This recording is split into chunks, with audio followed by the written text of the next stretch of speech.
Hola, soy Sergio Barrejón. Bienvenidos a Exigencias del Guión, la voz de los guionistas.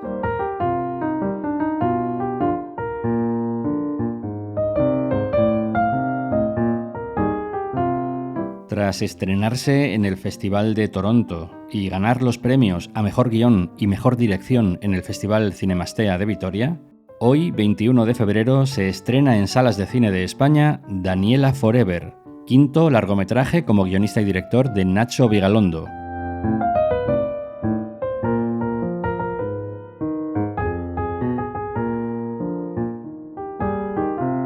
Paul Sánchez y yo nos reunimos con Nacho Vigalondo en la librería 8:30 de Madrid para conocer todos los detalles sobre la creación de Daniela Forever.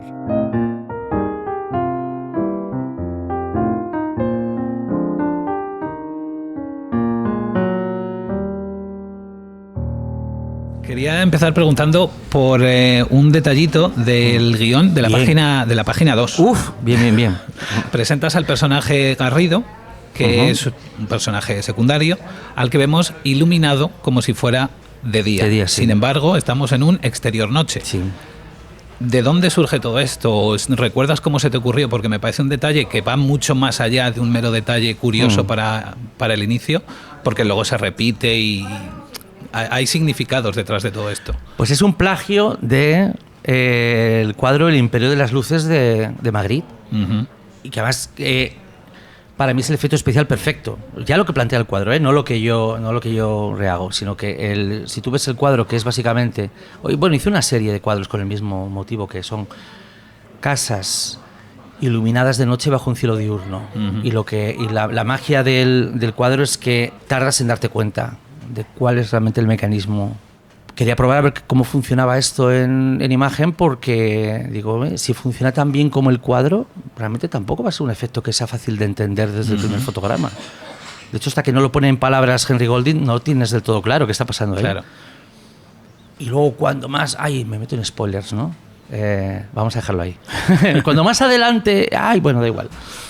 Quizá vendría bien situar un poquito, para quien no haya visto la película todavía o para quien no sepa de qué estamos hablando, ¿nos podrías hacer una pequeña sinopsis de qué va Daniela Forever? Es que de hecho es la sinopsis más fácil que me he hecho de un tiempo a esta parte, porque es tan sencilla. O sea, de hecho la sinopsis parece de una película o de un género al que ya somos familiares, ¿no? Que es la mezcla, esa intersección entre ciencia ficción y romance. Alguien se ha quedado solo, ha perdido a su pareja ha fallecido, y el tío descubre que hay una pastilla que te permite tener sueños lúcidos a la carta. Ya está, pum. Creo que casi hay gran parte de la historia ya está contada, ¿no? Dices, vale, o sea, que hay una pastilla que te permite soñar con tu pareja que claro, murió. Con tu pareja, y ya empiezas a intuir ciertas cosas, ¿no? Entonces el tío va a recuperar su relación. Pero hay un momento en el que las cosas se van a empezar a torcer. Bueno, como que es de esas sinopsis que ya casi te regala media película, si le das vueltas a estas cosas. Y yo creo que eso es fácil contarla. Eso también ha marcado la necesidad del propio guión, ya desde guión, de también huir del modelo de película que ya tienes en mente. Eso fue una imposición que te pusiste, es decir, como sé que va a ocurrir esto, voy a ver cómo puedo darle la vuelta, que pillar al espectador. Bueno, en realidad no, porque cuando te pones a escribir el guión tienes ya una idea estructural que te lleva a un sitio. De hecho, no sé si no la primera versión, pero igual la primera vez que lo esbocé o que me hice un párrafo para tenerlo guardado, ¿no? Tienes una idea, haces un párrafo, lo metes en un archivo, lo tienes ahí guardado y sabe Dios. Y en ese párrafo yo creo que más que hablar de la premisa tal y como está ahora, yo recuerdo que lo que yo seguía pensando una y otra vez era ¿y si hay dos mundos, ¿no? En los que vamos saltando constantemente de uno a otro, ¿no? Y damos por hecho que el mundo B es menos que el mundo A, porque el mundo B es el que soñamos o el que alucinamos o es una ficción, ¿no? El mundo, como llamémosle, hay un mundo subordinado al que voy y vengo, ¿no? ¿No? Como en tantas películas, y sobre todo en las novelas de Philip K. Dick siempre hay un mundo subordinado y un mundo subordinante. Entonces yo en el mundo subordinado me cuelo y vuelvo a salir, y me cuelo y vuelvo a salir. ¿Qué pasaría si la película termina en el mundo subordinado? ¿No? Que es como imaginar que en una película cualquiera, de repente alguien tiene un sueño y estamos viendo el sueño y de repente la película corta negro en mitad del sueño. Y ahí, yo reconozco que llevo tiempo pensando qué significaría eso, que la película acaba de forma alegórica o que lo que sucede en el sueño es el auténtico desenlace de la película. Y dicen, pero es un sueño ya, pero la película ha decidido acabar aquí, no cuando el tío despierta. O sea, que la idea de un principio era quizá hasta más abstracta. Pero no fue hasta que le encontré la chicha emocional para que no empecé a escribirla. Y dije, vale, tengo que aceptar que el punto de partida es bastante tradicional.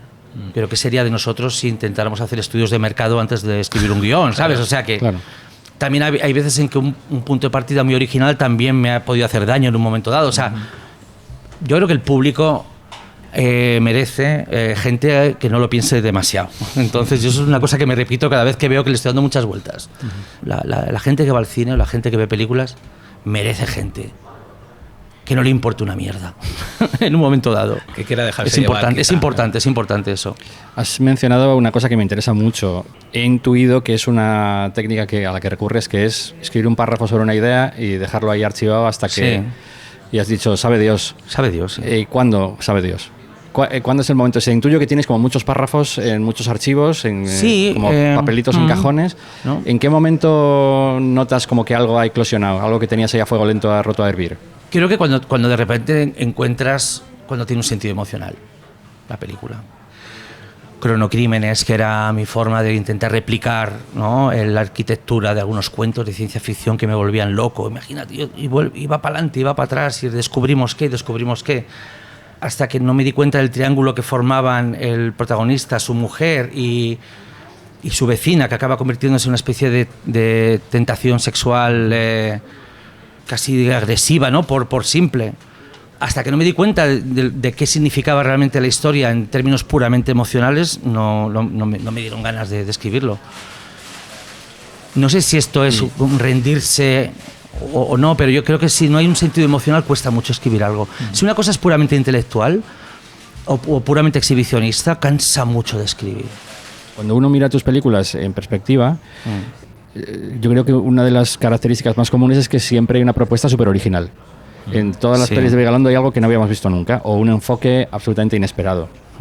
Entonces, de alguna manera, cuando has dicho lo de los archivos que están por ahí, he empezado a pensar, ¿cuántos archivos tendrá ahora mismo Vigalondo en su ordenador? Bueno, pero son chorradas. Y a lo mejor un día caminando, de repente, ve algo en la calle y dice, ostras, tío, se me acaba de ocurrir la solución a este archivo que estaba ahí pensando, esperando su momento. Es como, pero en realidad tú coges las ideas de Noguera, ¿no?, que tiene como 170 en cada libro, y también son ideas que todas pueden dar pie a un discurso perfectamente válido, pero el hecho de darle un sentido emocional no tiene tanto que ver con darle una salida comercial al producto como darle un sentido para ti al escribirlo. Claro. ¿Y por qué? Pues porque siempre que algo te interesa desde una perspectiva emocional es porque tú resuenas con ello, ¿no? Y yo creo que no. Creo que cada película que he hecho depende enteramente de la época en la que la hice. O sea, yo no podría haber escrito una película sobre el duelo hace 20 años. Claro. Y hay temas de entonces que igual ya ni me interesan. Claro. No quiere decir que me arrepienta de haber hecho la película, pero sí, no tiene tanto que ver con una inspiración abstracta que llega del cielo, como que de repente estés barruntando tu propia vida, ¿no?, o esté borboteando delante de ti y de repente digas, mira, esto se podría contar a través de este mecanismo. Pero agradezco mucho lo que dices, que hay algo original siempre, porque creo que la ciencia ficción, tanto si eres escritor como si eres historietista o como si eres director de cine, por supuesto, escritor y tal, no puedes contar algo que ya se ha contado. O sea, es el único género que te marca como disciplina absoluta que haya algo en la premisa o en la resolución o en el desarrollo que sea nuevo. Si os fijáis, todas las películas buenas de ciencia ficción proponen algo a una escala u otra que no se había contado antes con un método anterior, que es algo que los demás géneros no padecen. Tú puedes permitirte no contar nada nuevo en cualquier otro género y si la película tiene otros valores, pa'lante. Claro. Pero la ciencia ficción es que ni te planteas contar algo ya contado. Sin embargo, es el género que más sufre la acusación de repetirse. Que te vuelves loco si lo piensas. Me acuerdo que que me ha pasado con todas las películas, me han acusado de repetir otra película, y siempre en función de la cosa más superficial y la cosa más insignificante o más banal imaginable. Pero yo me acuerdo cuando salió Cronocrímenes que decía, no, es que se parece demasiado a Déjà Vu de Tony Scott. Porque también viaja al pasado. No me decían lo de Primer, ¿eh? Porque la gente que me decía esto no había visto Primer todavía. Pero sí, yo vivía bajo la sombra de la sospecha, que es curioso tratándose del género que te impide cometer ese crimen. Bueno, también has sufrido muchas veces en general eso que dices, la lectura simplista, la lectura es muy superficial. En los cronocrímenes recuerdo que había algunas críticas que venían a decir es un corto alargado, que es como decir que Rashomon es un corto alargado, porque determinados segmentos de la línea temporal se repiten precisamente como la propia propuesta de la película. Me imagino a alguien viendo Rashomon y diciendo, pero en vez de contármelo 4 veces, cuéntame la buena y punto, y me voy a casa. Claro. ¿Para qué me lías? Antes comentabas que había 2 mundos en Daniela Forever, el mundo de los sueños, el mundo, por decirlo de alguna manera, real, aunque luego se podría debatir. Bueno. Pero lo que me gustaría que nos comentaras y cómo lo trabajaste es la diferencia que marcas ya desde guión de cómo se van a ver esos mundos, porque la tienes ya escrita en guión. Sí. Pobrecito, ya claro. Yo es que necesitaba decirme a mí mismo y al lector hipotético que en todo momento va a quedar clarísimo en cuál de los 2 mundos estamos. Ya está. Y tengo que confesar que en el guión ponía, pues eso, blanco y negro color, que me da una vergüenza absoluta. Y aparte creo que en el guión también ponía blanco y negro color, y el blanco y negro va a estar desgastado, va a parecer celuloide, va a parecer una película de la Nouvelle Vague, ¿no? Hecha en 8 milímetros, 16 milímetros, yo qué sé, no sé si ponía algo así y tal, pero quería que un mundo fuera, pues eso, brillante y detallado, y el otro fuera como más turbio. Pero claro, en última instancia es blanco y negro color. O sea, da igual que juegues con texturas y con filtros, la gente necesita algo muy rotundo, yo incluido, para enterarme de este tipo de recursos. O sea, yo vi todo a la vez en todas partes y se me pasaron de largo la mayoría de cambios de formato de ventana. Cuando luego leí que la ventana de la película cambia constantemente, dije sí, un par de veces. Y luego vi la lista y me quedé flipando. Yo quería ser muy insistente en la diferencia formal entre los 2 mundos, porque, al contrario que pasa en tantas películas donde vamos de un mundo a otro, ¿no? El Mago de Oz, Matrix, ¿no? Etcétera, los 2 mundos son iguales. El mundo que... Claro, en Daniela Forever los 2 mundos son iguales, ese es el problema. La misma localización, los mismos personajes vestidos igual. Vestido igual. Entonces, es como, ¿cómo separamos 2 mundos cuando el mundo de los sueños no responde a un ideal adolescente de voy a volar y voy a hacer kung fu, sino, y yo creo que también respetando la realidad de la vida adulta, dices, ¿y si me monto en mi cabeza un mundo en el que estoy tranquilo? No necesito vivir en una casa mejor, no necesito recrear ninguna fantasía sexual, me conformo con una ilusión de normalidad. Estar con mi pareja tranquilo, que no haya movidas y... Porque la vida adulta no es lo que nos dijeron. No es esa base de tranquilidad y orden donde uno se sienta y a partir de ahí ya vemos si lo jodemos o no. La vida adulta es un lío de cabeza, dentro de la cabeza y fuera de ella. Y el tío dice, no, yo quiero estar bien. Yo quiero lo mismo que tengo por el día, pero bien, pero tranquilo. Y claro, te plantea un problema, dices, porque delante de la cámara está exactamente lo mismo que hay en el mundo de la realidad, claro. Sí. Entonces, claro, yo blanco y negro color. Es que no se me ocurría otra cosa. ¿Y cómo surgió la idea la loca idea del Betacam SP? Bueno, es que nos dijeron los agentes de ventas internacionales, nos dijeron como a una semana o 2 de empezar a rodar. Claro, que el blanco y negro está proscrito. No te lo crees ni tú, chaval. O sea, para hacer algo en blanco y negro, aunque sea parcial, tienes que ser Cuarón. Tienes que ser Cuarón, tienes que ser Robert Eggers, tienes que ser los hermanos Coen, los 2. Tienes que ser los 2 hermanos Coen. Y había que buscar una alternativa y en ese estado de pánico, en ese ataque de pánico que nos dio, porque las propuestas que nos daban era volver al error de pensar que si tú cambias un poco el filtro de color, la gente ya entiende la distancia entre un mundo y otro. Bueno, además de los problemas que crearía que un mundo fuera azul y otro amarillo, como pasa en Traffic, ¿no? Claro. Porque dices, vale, si un mundo es azul y otro es amarillo, pues vale, pues entonces ya no puedo mostrar la mañana en el otro mundo, no puedo mostrar un anochecer en este, tengo que... Y de repente, no me acuerdo el momento exacto en el que salió la idea de recurrir a otra materia prima diferente al celuloide y diferente al digital, que es la cinta magnética.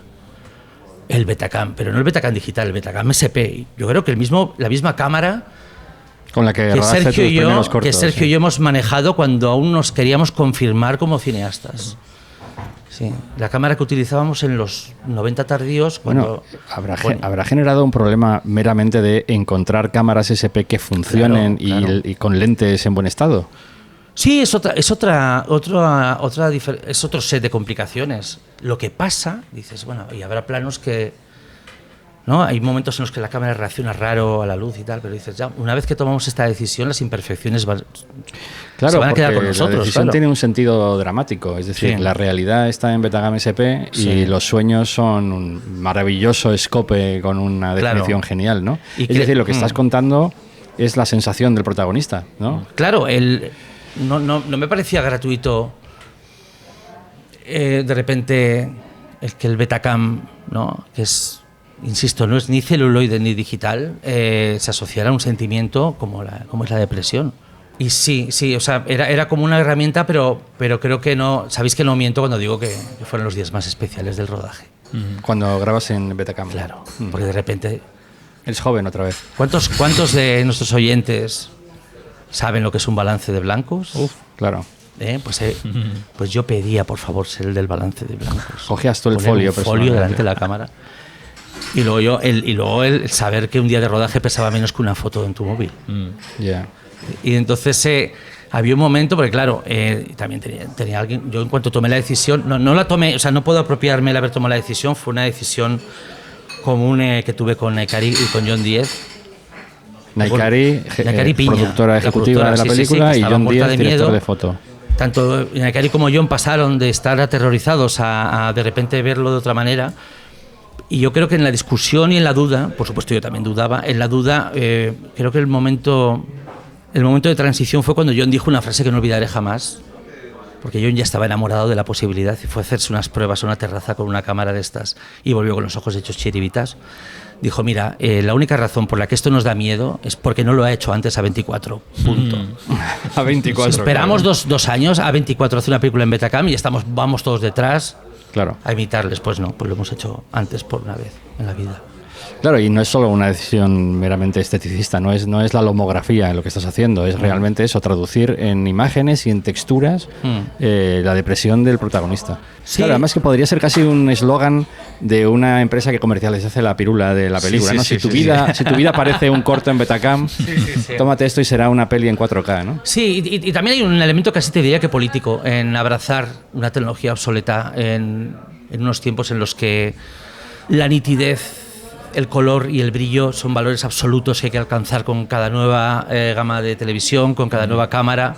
Entonces, de repente, moverse en la dirección opuesta, y no a través de un filtro, sino directamente yendo en crudo al pasado, yo creo que esa tiene un mensaje que yo me digo a mí mismo sobre estos tiempos. Tú te acordarás, bueno, no sé si tú tienes experiencias al respecto. Alguna tengo, sí. ¿Alguna tienes? No sé, claro, yo recuerdo que en los 90, 2000, cuando hacíamos películas en este formato, poníamos bandas negras para simular el formato panorámico y fotografiábamos como pensábamos que se fotografiaba el cine, con claroscuros y con contraluces. Y volver a esta cámara, no solamente no tocando o tocando muy levemente o solamente tocando cuando es indispensable el material, sino también desnudando lo que la cámara hace, porque cuanto más desnudas lo que hace el Betacam, más se distingue de lo que estás haciendo en 4K. Y que haya escenas, me viene a la mente el monólogo que tiene Aura Garrido en el posible clímax de la película, que la cámara está plantada delante, está contra la pared, tiene un gotelé detrás, horroroso. No hay nada que yo esté haciendo que no hubiera sido posible en el 98, y estoy grabándola a ella. Como es Aura Garrido, parece que aprietas un botón y dices, venga ya, acción, ya te da ella todo. Te lo da increíble. Y dices, no estamos haciendo una película, estamos grabando a Aura Garrido un texto para su videobook.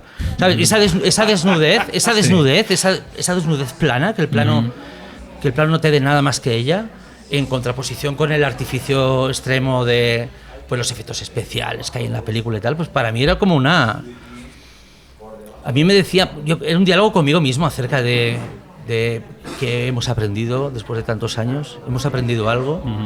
Si cojo la cámara que tenía por aquel entonces, ¿soy capaz de decir algo más o menos? Más allá de lo que es el plano visual, en una película que tiene una propuesta que se basa en los sueños lúcidos, en la que el personaje transita entre la realidad y el sueño, sí. ¿Te sentías obligado en las primeras versiones a explicar claramente ciertos resortes de la trama, pensando en, vamos a decirlo así, que el público no se me pierda? Claro, es que ese es el gran tema, una de las cosas más difíciles y frustrantes de hacer un guión de este tipo es que tienes que hacer funambulismo, ¿no? Y entonces si te caes para un lado, te caes en el infierno de la sobreexplicación, y si te caes para el otro, te caes en el infierno de la confusión, ¿no? Y tú lo que quieres es balancearte sobre la cuerda del misterio, ¿no? Cuidado, claro. Si quieres hacer una película con un misterio incorporado, no puedes caerte para ninguno de los dos lados. O sea, no hay nada más aniquilador que un misterio resuelto con exposición. Y es casi de las cosas que más te quitan el sueño mientras escribes. Porque sabes que en cierta manera el fracaso está garantizado. Yeah. Es muy posible frustrar a los dos públicos claro. a la vez, ¿no? El que no quiere que le expliques ni una de más y el que no quiere el que no quiere salir del cine con la sensación de que no ha entendido. Claro. Y las dos quejas son legítimas. Pero claro, ¿cómo consigues...? Claro, eso iba a ser mi pregunta ahora. Claro. Si tienes algún truco para poder conseguir ese equilibrio. O si te guías por algún... Pues yo creo que el mismo truco que ponemos en marcha, que ponemos en práctica cuando hacemos cualquier cosa, cuando estamos escribiendo, que es intentar guiar por buen camino la intuición. Es todo lo que tenemos. O sea, en última instancia ya pasados, dejados, o sea, más allá de las normas y de los consejos y de las guías, hay un momento en el que dices, aquí tengo que creer en mí mismo, o no tanto, pero algo en un grado sí, ¿no? Diciendo, al final, en última instancia, si estás escribiendo, el final boss es tu intuición y a ver qué haces con ella. ¿La aplico? ¿La domo un poquito? Es eso. Es seguir tu intuición. ¿En este camino has tenido la complicidad de tus productores a la hora de tomar esas decisiones? Claro, tú trabajas con tu propia productora, con tu socia Naikari, trabajas muy bien arropado, pero bueno, también estás levantando una producción internacional. Claro, sí. Y tendrás lectores que probablemente exijan otro nivel de claridad distinto al que tú querías darle a la trama. Sí. ¿Cómo ha sido el diálogo ahí? ¿Has sufrido mucho? ¿Has tenido que ceder mucho? Bueno, la negociación siempre es intensa. Yo nunca he rodado una primera versión ni una tercera. O sea, hay una fantasía que se transmite, ¿no?, con facilidad, porque es muy tentadora, que es la de la gente que se rodea de yes men, ¿no? Gente que te dice que sí a todo.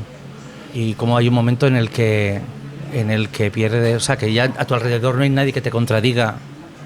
Por lo tanto, todo lo que haces es válido, por lo tanto, lo que haces es cada vez peor. Y es un peligro real, claro. Pero en realidad el responsable eres tú, no los yes men.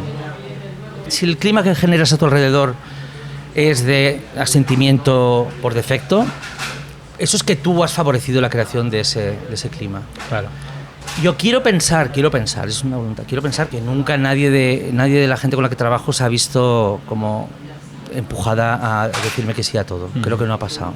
Quiero pensar que no ha pasado, claro. Claro, y como siempre, el difícil equilibrio que hay que encontrar está entre no proyectar una imagen despótica de una persona a la que no se le puede decir que no porque se convierte en Hulk, pero a la vez tampoco aceptar determinadas críticas que sabes que van en contra de la línea de flotación de la peli. Claro, es otro final boss, o sea, es otro enemigo final de todo esto. Ya quizá no... Sí, bueno, sí, también asociado al guión, porque es la fase de guión es donde todo esto se... No, hay una norma que tienes que hacer propia y que tienes que aceptar, y es que cualquier persona que lea tu guión o que vea tu película tiene un privilegio del que tú ya hace tiempo que careces, que es la perspectiva. Eso es así. Claro. De hecho, hay errores que solamente descubres el primer día que se estrena la película, el primer día que tiene público, y de repente alguien te hace una pregunta y dice, oye, ¿y esto por qué? Y dices, hostia. Pero fíjate que toda la gente que me rodea, ¿por qué nadie porque nadie lo dijo antes? Lo dijo. Pues posiblemente porque nadie tampoco tiene esa perspectiva en el momento dado. En un momento dado, todo el mundo que está cerca de la película ya no tiene la distancia que a veces necesitas para ver cosas. O sea, es cuando, ¿no?, vemos películas de otras personas y de repente descubrimos cosas, ¿no? Y nos otorgamos, yo creo que de forma ridícula, el ser más avispados, ¿no? De repente somos más inteligentes que nadie, porque me he dado cuenta de un error del que ellos no se han dado cuenta. Bueno, tú tienes una perspectiva que... Claro. Igual incluso tienes una perspectiva mayor que la perspectiva de la época. Igual tú has visto la película 30 años más tarde y eres capaz de ver cosas que la gente del momento, incluso el público del momento, no era capaz de ver. O sea, la distancia es una herramienta perfecta, es la herramienta definitiva y tú no la tienes. O sea, eso por un lado. Pero por otro lado pasa lo que tú dices. Si no tienes que es tu propuesta y tienes que mantenerla. Tienes que tener el sentido crítico también en los momentos más delicados de desarrollo del proceso.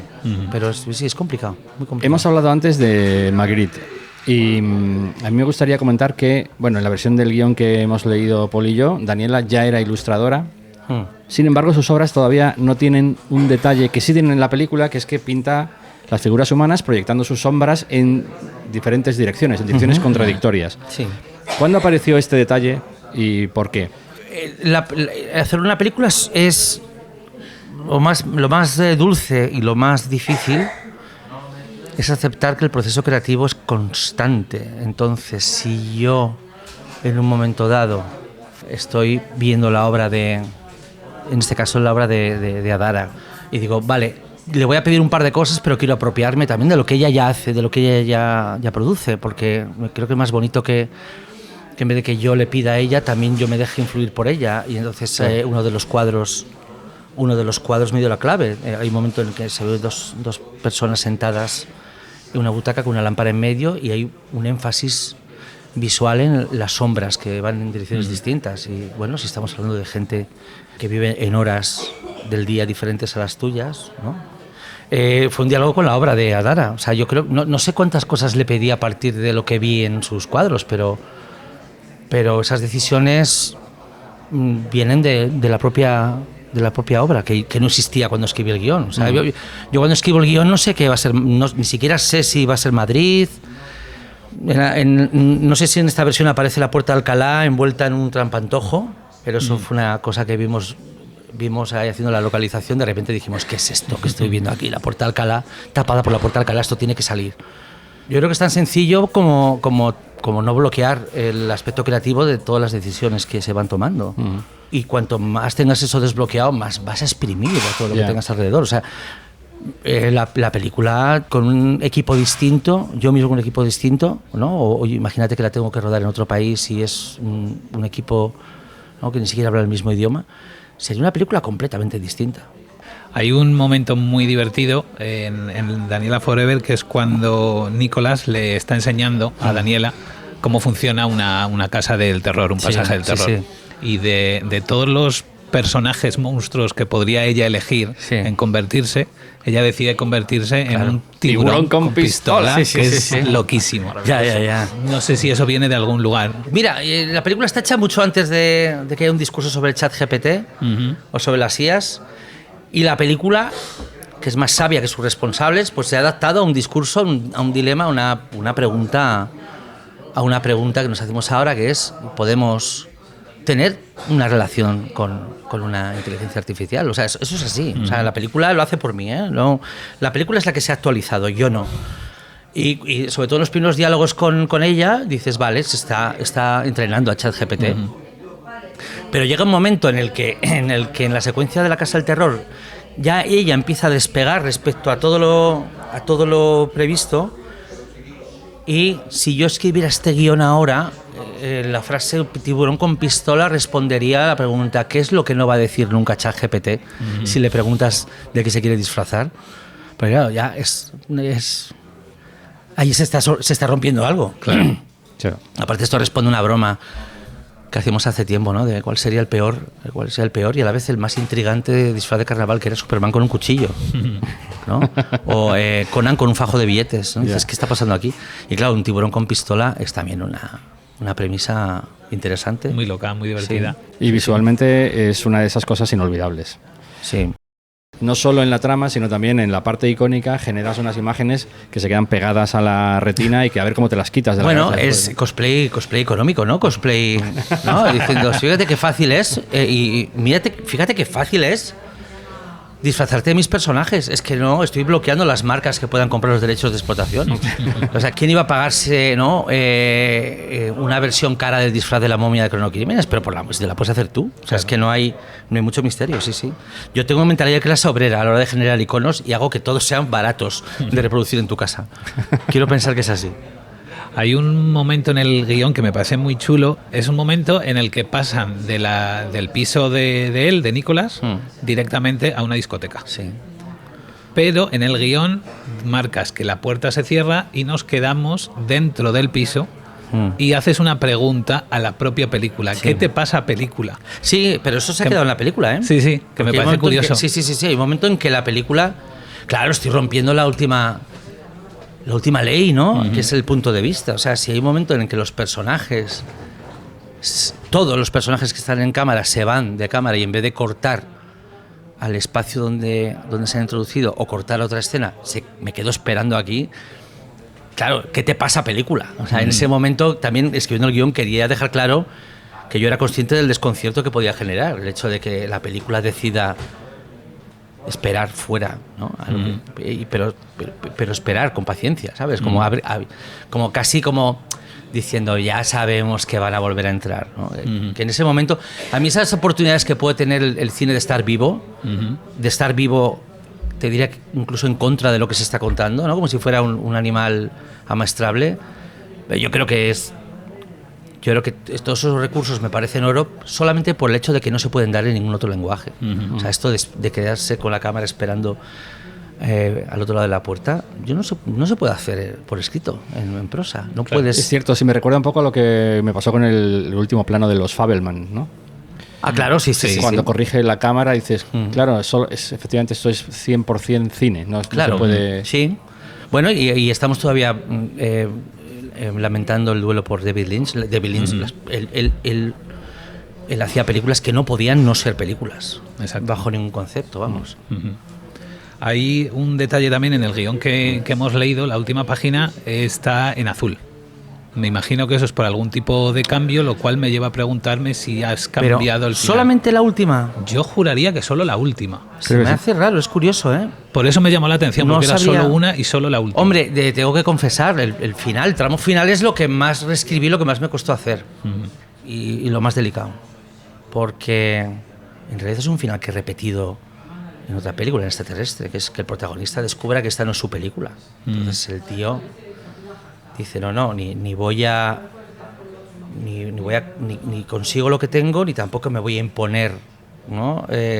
Tampoco voy a quedar como el bueno, ¿no? O sea, no hay manera de solucionar esto, y la razón por la que esto no es solucionable es porque de entrada yo no debería estar aquí.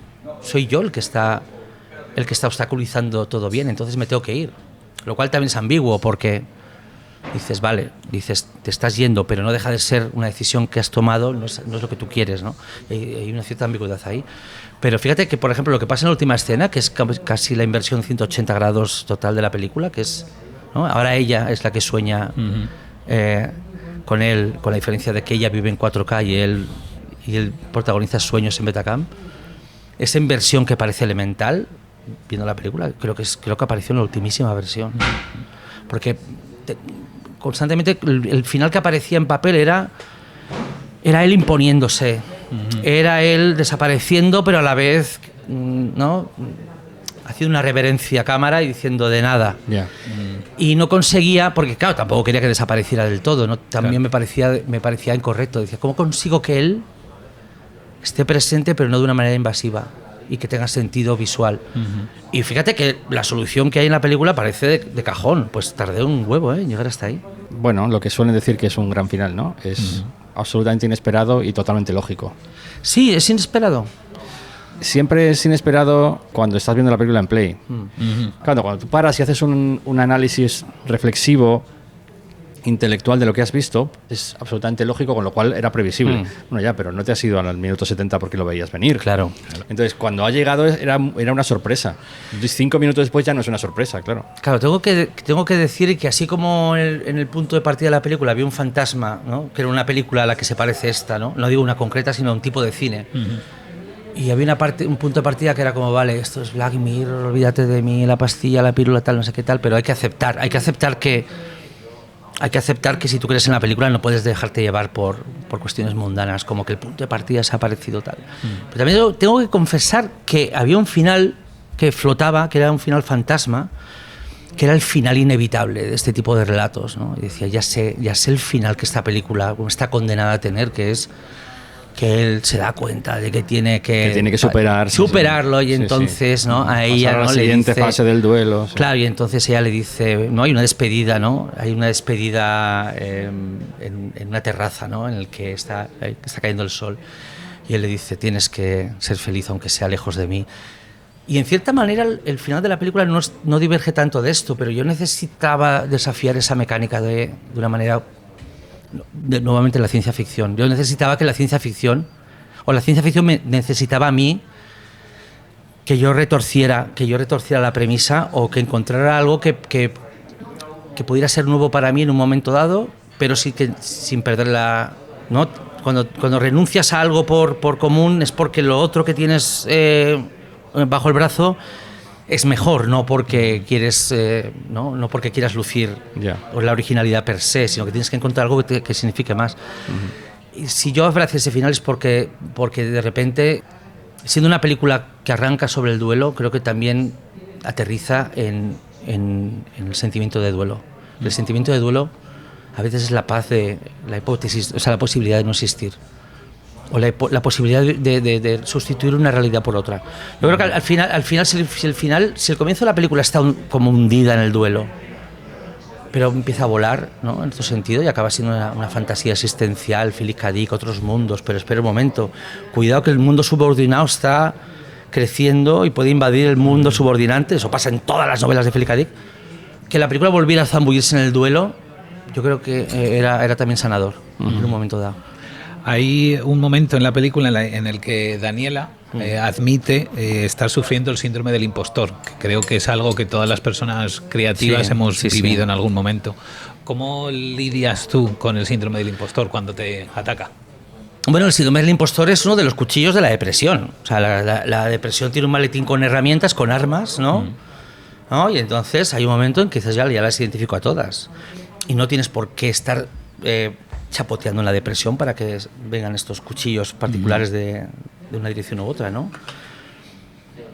El otro día hablaba en Blue Sky con alguien que hablaba del tema, ¿no? Hay un momento en que tienes un sentimiento que es muy parecido al síndrome del impostor, que es ya ha pasado todo. Todo lo que tenía que pasar en mi vida, todo lo que yo podía hacer, ya lo he hecho. De ahora en adelante es un epílogo. Solamente me queda observar lo hecho y aceptar que no va a pasar nada más. O sea, este pensamiento tan específico y tan endemoniado, creo que todos somos víctimas de él en un momento dado. Yo, por ejemplo, recuerdo que, sabéis, ¿no? Miguel Hematocrito, cuando Hematocrito nos dejó y hablábamos por teléfono los amigos, decíamos, estás pensando esto, ¿no? Estás pensando que esto, ¿no? Y igual estás en un momento de tu vida lleno de trabajo y de promesas y de futuro, pero ahora mismo lo ves bloqueado. El síndrome del impostor es una variante de esto. Y tanto el síndrome del impostor como el síndrome de todo ya pasó son triquiñuelas, no tuyas, sino de tu cerebro, que esa es otra, de tu cerebro, que está buscando maneras de justificar la parálisis. A mí me gustaría que te quedaras en casa todo el día viendo la tele o viendo YouTube. Y voy a ver si lo intento por aquí. Mira, el síndrome del impostor. No hagas nada, que total eres un mierda. No hagas nada porque a efectos prácticos estás jubilado. O sea, lo que hace la depresión con su maletín de armas variadas es justificar la parálisis. De la misma manera que a veces tu cerebro tiene truquillos para que no cambies tu punto de vista ante las evidencias, o todas esas cosas que el cerebro hace tan bien. Bueno, pero el truco de Vigalondo, ¿cuál es? ¿Cómo lo haces para superar cuando ataca? Pues saber de dónde viene todo esto. O sea, lo primero es tener clarísimo de dónde viene todo esto Y parece una tontería, parece autoayuda esto, pero ponerle nombre a las cosas es una... Yo, por ejemplo, en el momento en el que ya tenía herramientas para describir la depresión y ya sabía cuándo venía y cuándo se iba y lo sentía, decía, ahí vuelve. No, mira, ya se ha ido. Y casi la ves irse y volver. En el momento en que ya puedes poner palabras y ya hablas de ello, porque en la convivencia diaria con mi novia, yo lo tengo dicho, yo te voy a decir a veces que me siento de tal manera porque quiero comunicarlo automáticamente y quiero describirlo. Y dice, no estoy deprimido, pero hay dos pensamientos que están ahí por ahí bailando, como dos moscas en una habitación vacía, que me ponen un poco alerta porque estoy sintiendo esto y lo otro. Solamente comunicarlo y describirlo ya es el día y la noche. No quiero parecer ahora que estos son los consejos del tío Nacho, experto en psicología, pero la única cosa que me atrevo a decir es esa. Y la única cosa que creo que me ha ayudado es poner nombre a las cosas y contarlas, aunque la otra persona no quiera escucharte, ¿sabes? Porque casi como ejerciendo también lo que hacemos, que es escribir y describir y contar historias, pues dices, si tú eres capaz de contar en clave narrativa lo que crees que está pasando en tu cabeza, ya es mucho. Y luego el pastillazo que te metas, que eso ya cada uno lo suyo, pero bueno. Hay otro detallito en el guión que igual es una chorrada, igual no significa nada, pero ahí creo que está, a ver, en la página 56 están hablando Daniela y Nicolás en el retiro. Están teniendo como un momento incómodo para Nicolás y él le dice que olvide la conversación, que olvide toda la conversación. Sí, claro. Y luego cuando vuelven otra vez, marcas que Daniela va a tener una línea de diálogo, pero no hay diálogo escrito, solo XXXX. ¿Eso está ahí porque ibas a improvisar ese momento con la actriz? Yo creo que cuando pongo un XXX en guión es porque tengo algo tengo, es un mensaje para mí. Okay. Claro, o sea que igual esa versión del guión que has leído es la misma que mandé a los socios financieros, o la que mandé a las agencias de contratación de actores sin darme cuenta de que se me había escapado el XXX. Luego es muy simple, o sea, luego en el buscador pongo XXX y va directamente a... Okay. O sea, que eso es algo que... yo normalmente si creo que hay algo que necesita ser improvisado o que tiene que ser imaginado más tarde, lo que hago es yo escribir una alternativa que me valga a mí en ese momento. O sea, no dijo... O sea, hay momentos que dices, vale, esto ya veremos cómo se dice o le voy a pedir al actor o a la actriz que se lo invente, pero tengo que... Porque yo quiero que la lectura al guión... Claro, no puedo condicionar la lectura al guión a las cosas que no se me han ocurrido todavía o que sé que tendrán que improvisarse más adelante. Yo necesito que tú leas el guión y que entiendas por dónde van los tiros. Claro. Aunque yo sepa que este diálogo no va a ser así, pero tiene que ser una propuesta. Los guiones son para leerse, ¿eh? Claro. O sea, sabemos que los guiones no son obras literarias, son instrumentos, pero a la vez se tienen que leer. Y se tienen que leer bien. Eso iba a decir, que te gusta intentar que el lector disfrute lo más posible de la lectura. Me gustaría no haber cometido el error que ahora estoy percibiendo en la versión de guión que has leído, claro. Es un error, es un descuido, sí. Bueno, pero también tienes otros detalles que son muy chulos, como lo que hablábamos antes del momento en el que te quedas diciendo qué le pasa a la película, y hay otro, ya hacia el final, en el que marcas un fundido a negro y el propio guión se pregunta, ¿ha terminado ya la película? Mira, eso es una cosa que no sobrevivió al montaje, por ejemplo. Si no, jugábamos con que de repente la película parece que se acaba y corta a negro y en realidad sigue. Bueno, es de esas cositas que cuando estás escribiendo dicen, uff, esto va a ser genial, y luego te das cuenta que la película tiene tanto corta negro, tiene tanta cortinilla que dices, el riesgo a que esto sea un pelín pesado es muy, muy elevado. Y tampoco es tan brillante, ¿eh? como yo puedo pensar en un momento dado. Sí. Bueno, pero sí que agiliza la lectura, la hace un poco diferente. Bueno, sí, es verdad. Es verdad que hay cosas que por escrito, pues bueno, hasta pueden hacer más divertida la lectura, aunque sepas que no van a ser así en la película. ¿Hemos terminado? Sí, yo creo que sí, más o menos.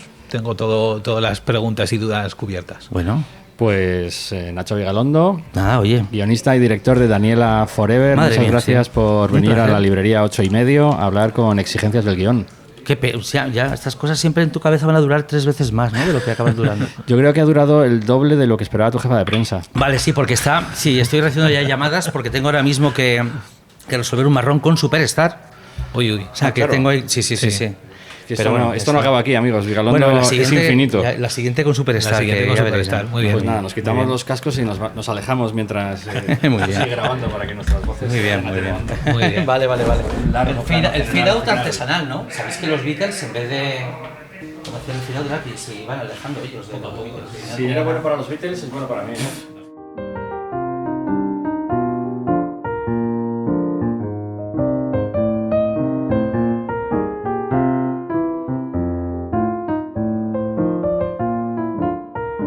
Gracias por escuchar Exigencias del Guión. Redacción, Paul Sánchez. Diseño gráfico, Jorge Espejo. Música, Julio Barrejón, interpretada por Ana Álvarez Prada. Puedes contactar con nosotros en el email podcast@exigencias.es y en el teléfono de España 613 006650. Recuerda que a partir de ahora el podcast se publicará en semanas alternas. El siguiente episodio, por tanto, estará disponible el viernes 7 de marzo. Hasta entonces.